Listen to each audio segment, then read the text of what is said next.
And we're back. This week, there's some very exciting news that I'm sure will be a tantalizing little treat for all of you. So pull that finger out your nose, or actually leave it in there, because I don't really want that shit wiped or thrown around, and let's just jump into another weekly bite of MMORPG news, yeah?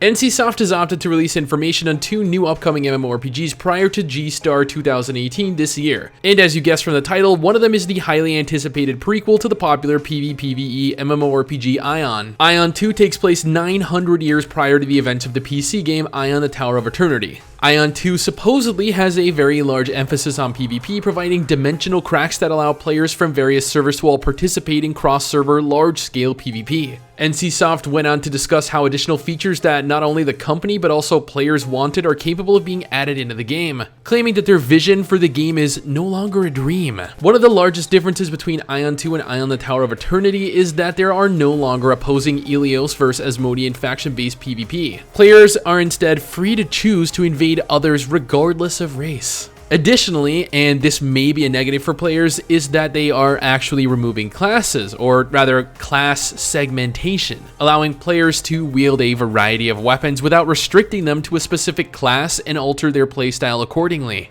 NCSoft went on to state that Aion 2 will showcase a new battle system that did not exist in the old Aion. Finally, and quite possibly one of the best quality of life changes made in all of Aion, is the removal of gliding constraints found throughout the game. And while NCSoft didn't really go into detail, their aim is to make gliding an active part of combat, creating a 3-dimensional battle system. NCSoft did not mention what engine Aion 2 is actually going to be developed on, but everyone's guess is that it will be on Unreal Engine 4.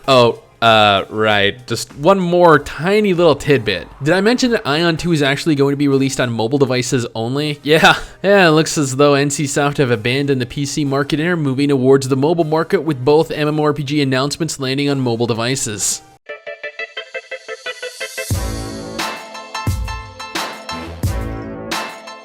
Lost Ark has been many an MMORPG fan's most anticipated MMO for years. The game is absolutely stunning. It has 12 unique playable classes, and it is probably the best looking MMORPG on the immediate horizon. So you can imagine our surprise to learn that the Korean open beta begun its testing period earlier this week on November 7th, and reportedly saw login queues as high as 17,000. Players saw no wipe from the closed beta, and players that got into the beta test were free from any forms of NDA. Beta testers had various, rather mixed feelings on the game thus far, with some players complaining it wasn't really anything special, comparing it to games like Diablo 3, and others claiming the game was just beautiful and actually immense amounts of fun. According to the developer behind the game, Smilegate is planning an English localization with the next patch. So players that are currently looking to get in should be able to have more of a sound understanding of the game in the near future. Do note though that Lost Ark is free to play and will remain free to play. For players located outside of South Korea, such as the United States like myself, or Europe, to opt into the open beta, you will need a Korean account registered with a Korean phone number and a Korean social security number. So, if you have a friend that lives in South Korea, you can just ask them to register for you, or you can even find them online for, like approximately $30 US.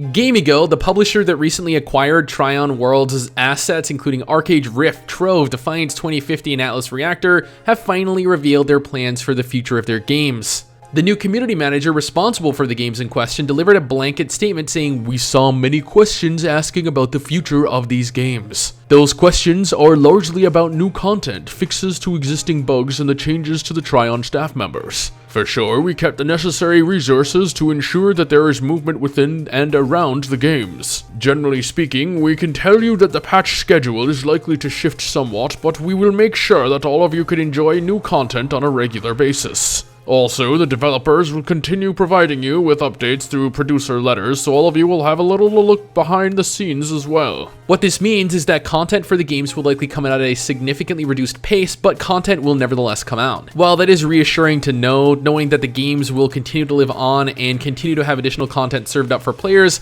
it is unknown at what interval content will actually go live. I've mentioned this before, and I will mention it over and over again. If you're a fan of ArcheAge, then you should consider playing the ArcheAge private server. Not only is it worked on by a larger team, it's more populated and is on a version that is vastly superior to the current live ArcheAge servers. The link to ArcheAge, like always, will be found in the description and the pinned comment.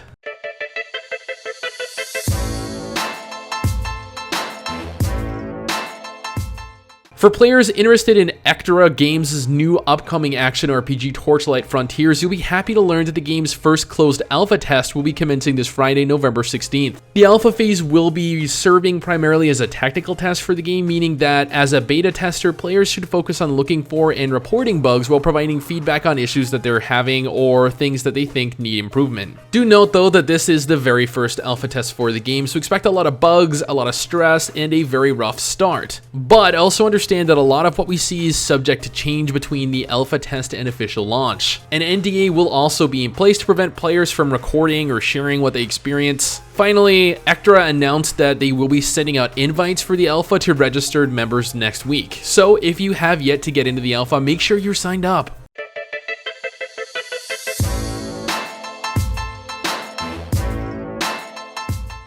This one's, I guess, a little more complex of a topic to discuss. As of right now, there are three whole new Blade & Soul games in development. Blade & Soul 2, Blade & Soul M, and Blade & Soul S.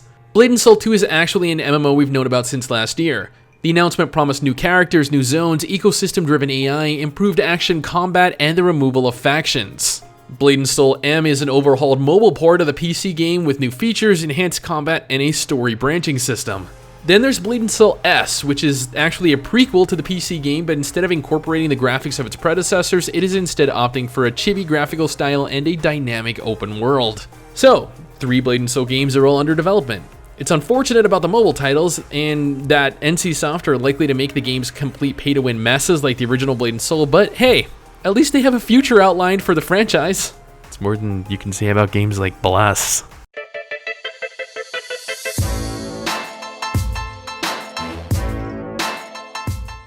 As everyone knows, Lineage 2 has been around for quite a while and has achieved a lot of success over its time. NCSoft, in an attempt to take advantage of the surplus of activity in the mobile market, partnered with Netmarble to publish Lineage 2 Revolution, a mobile port of the Lineage franchise. This launched to absolute critical acclaim and popularity and continues to be a profitable source of income.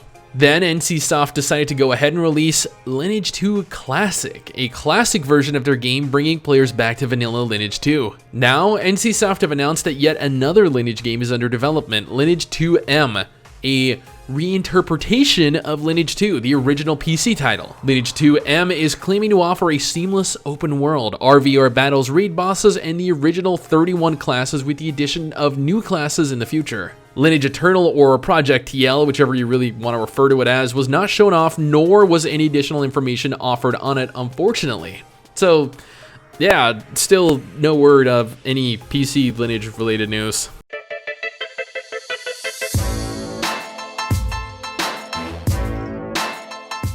Nexon's new MMO, known previously as Project DH, will be making an appearance at G-Star. G-Star is a large South Korean game show convention that takes place every year, bringing both Korean and overseas game developers together to showcase their latest titles. Hound, the game's official title, was first introduced 2 years ago back at G-Star 2016. The game is being built on Unreal Engine 4 and is being developed by the team behind the popular Vindictus action MMO DevCat. The main selling point of Hound is the fact that they incorporate mounted combat, something not traditionally found in MMOs. Players will be able to hunt down large monsters and giant dragons while steering various mountable monsters. Unfortunately, little is known about the game at this point, but more will be shown off at G-Star 2018 that takes place on November 15th. We'll have more info about it ready for posting on our website, which you guys should have bookmarked by now, mmobite.tv, as soon as the info becomes publicly available, and we'll include it in next week's video.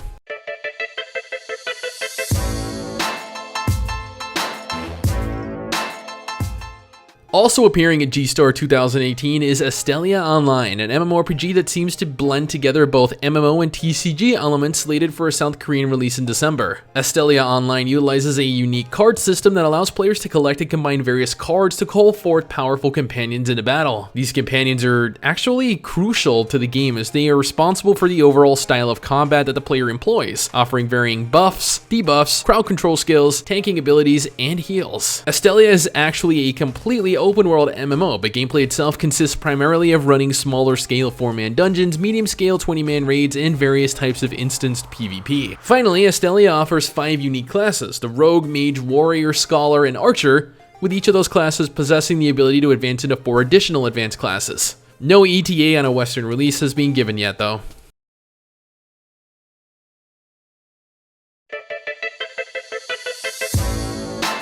Now to finish this off, Nexon have announced that they will be showcasing various mobile MMOs off in addition to Astellia and Dragonhound, including Mabinogi Mobile, which aims to bring the Celtic mythos-inspired MMO to mobile platforms. Trahah.